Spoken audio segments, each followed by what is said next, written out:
David Licauco, abay kayang baliin ang rule para kay Miss Barbie Forteza. Sightings ng Barda sunod-sunod na. One, dahil si Miss Barbie Forteza po ay nakatakda, no?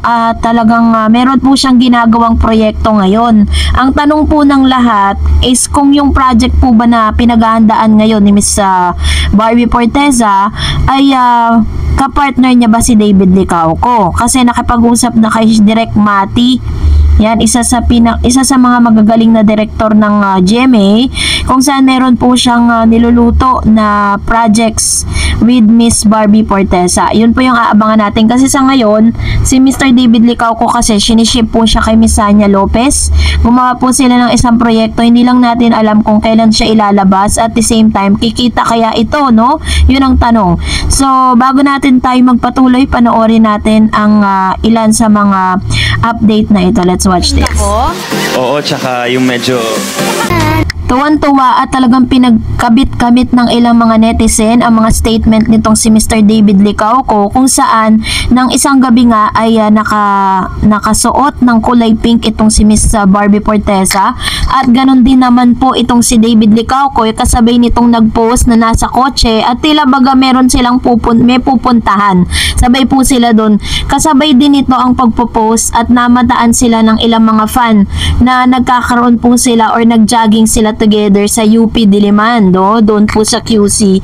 At ngayon ay talagang usap-usapan po ito. Kaya naman, according po sa ilang mga netizen, na tila baga kayang i-break ni Mr. David Licauco kung ilan sa mga rule na sinasabi. Kasi if you remember, Miss Barbie Forteza, kagagaling niya lang po sa breakups with Mr. Jack Roberto.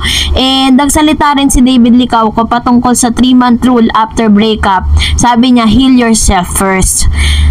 David Licauco weigh in on the 3-month rule that couples who have recently broken up should take into consideration. The pulang araw actor stressed that people who recently broke up should give themselves time to heal before jumping into a new relationship.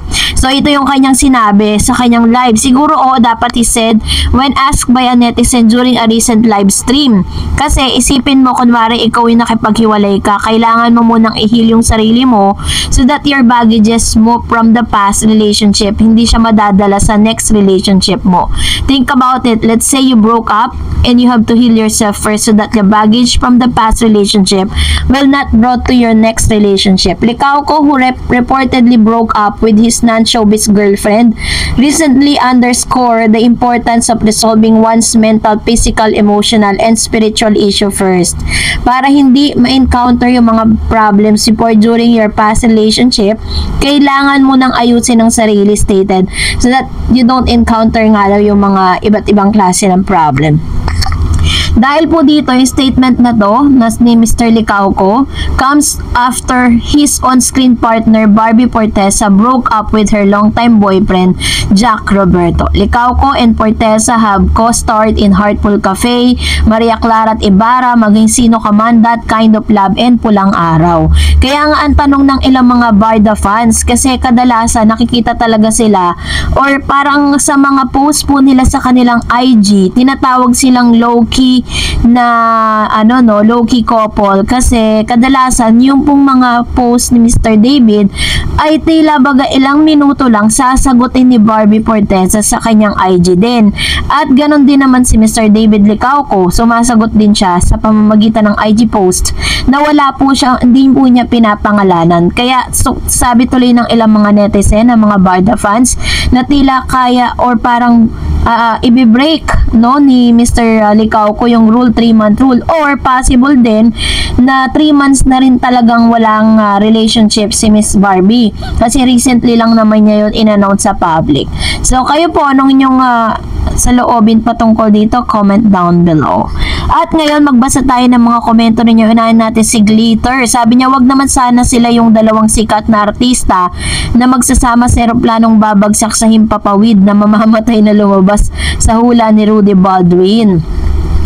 Okay. Meron palang ganun, ano, na may dalawang sikat na artista, sinabi si Rudy Baldwin. Pero, hindi nyo naman po kasi kailangan na parang lahat na lang ng buhay ng tao iaasa natin dun sa mga pangitain niya. Kasi pag sinabing pangitain, pangit talaga yun. Negatibo talaga, 'di ba? Sabi ni Miss Mariel Sondra, wow, oo nga, sila naman ang bagay. Congrats po sa relationship po niya. Sana magtagal kayo. Love you po, both Barda. And Miss Jean Rosario, go, go, go, Barda. Ayan, marami talagang natuwa kasi may mga chances or possible na lumabas sila ng bansa dahil meron silang kailangang gawin, no? Na related din naman sa trabaho nila. Pero hindi pa po yun confirm. Sabi ni Miss Maria Teresa, Barda forever kami. We love you both. David and Barbie, meant to be. Kayo talaga. Still praying for both of you. Praying for your forever Barbie and David. Ayan. So, isa yan sa mga avid fan ng Barda. And Miss Rodora, congrats Barda. You're perfect love team for me. Napaka-professional yung dalawa. Wish tuloy-tuloy na yung pagsikat nyo and wish na maging kayo nasa huli. Love you na God bless. Ayan. So, talagang ang daming nagmamahal talaga sa Barda at hindi naman sa masama, pero ang dami ka rin kasi talagang nagdiwang nung nagkahiwalay si Jack tsaka si Miss Barbie. Sabi ni Miss Tess, happy trip Barda. I wish you more enjoyable blessing and more movies to work with your love team Barda. We wish you all the best through all your love life together Barda. Thank you Darrets TV for updated our idol Barda. Ayan. Thank you so much Ma'am Tess. And we will also look forward for more updates patungkol kay Barbie at kay Mr. David Licauco. And sabi ni Miss Alma, wow, go go Barda, we are happy for you too. May the Lord bless, protect, and take care of you too. Have an amazing and good, joyful trip to Chicago, USA. Sabi ni Miss Valano Susan, wow Barda, just keep in love. Yan. So, kita-kita naman kasi talaga kahit po kay Barbie, 'di ba?